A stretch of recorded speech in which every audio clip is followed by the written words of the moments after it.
Hashem, nous allons poursuivre notre étude dans le texte de la Hamida selon les enseignements du Ben Ishraï. Au début de la Hamida, nous disons Gomel Chassadim Tovim, qui accorde ses bienfaits. Donc, en parlant d'Hachem, bien évidemment, qui va donc influer sur nous de toute sa miséricorde, de tous ses bienfaits. Nous dit le Ben Ishraï, le mot Gomel qui signifie accorder, donner, en hébreu moderne, un tagmoul, c'est également une rémunération, une compensation. Selon les enseignements du Sha'ar HaKavanot, ce livre qui a été écrit par Rabbi Chaim Vital, l'élève du Harizal, et qui détaille toutes les pensées kabbalistiques qu'il faut avoir dans la prière, le Ben Ishraï en déduit que ici le mot Gomel, qui vient de la racine donc Vaigmol, est à comprendre d'une manière différente. Alors pour cela, il faut prendre le texte de Bamidbar dans la paracha de Korach, où il y avait eu une contestation de la nomination d'Aaron à Cohen en tant que Cohen Gadol.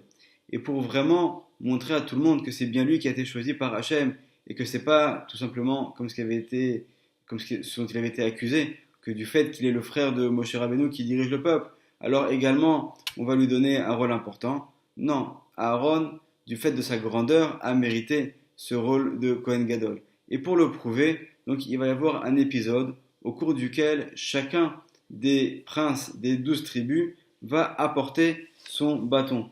Nous sommes dans le chapitre 17, à partir du verset 20. Moshe parla aux fils d'Israël.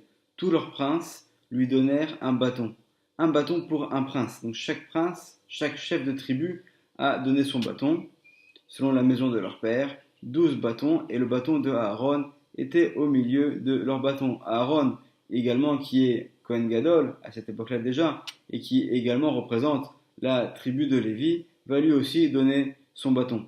Moshe posa les bâtons devant Hachem dans le Ohel Moed, dans la tente de témoignage, donc dans le Mishkan. Et ce fut à partir du lendemain, Moshe vint vers la tente de témoignage, et voici qu'avait fleuri le bâton de Aaron.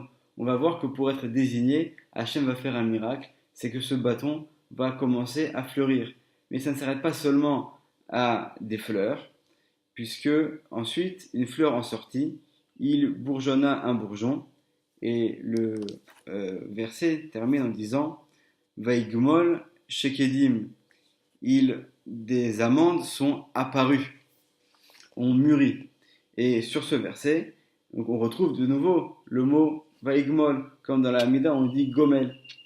Et le Rashi sur ce verset va nous dire lorsque le fruit fut reconnaissable, on constata que c'était des amandes. Le mot Vaigmol est le même que, là il va citer encore une autre source, dans le chapitre 21, verset 8 du livre de Bereshit. L'enfant grandit, il fut sevré, Vaïgamal, il fut sevré. Et il s'applique également au fruit de l'arbre, comme il est dit aussi dans le livre de Yeshaya, au chapitre 18, verset 5. La fleur devient un raisin vert qui mûrit, Gomel. Donc le mot Gomel, on voit également qu'il veut dire qui va mûrir, qui va faire apparaître quelque chose. Et c'est cet enseignement que vient de nous apporter le Ben Ishraï pour la Hamida. C'est pas seulement qu'Hachem va nous donner, nous accorder ses bienfaits, mais il y a quelque chose aussi de beaucoup plus profond où il va complètement faire apparaître ses bienfaits. Et au niveau des mondes supérieurs, ça veut dire que Hachem va faire germer, va faire jaillir toutes les manifestations de son rayonnement, de ses bienfaits vers nous au moment où on va lire ces mots dans la Hamida.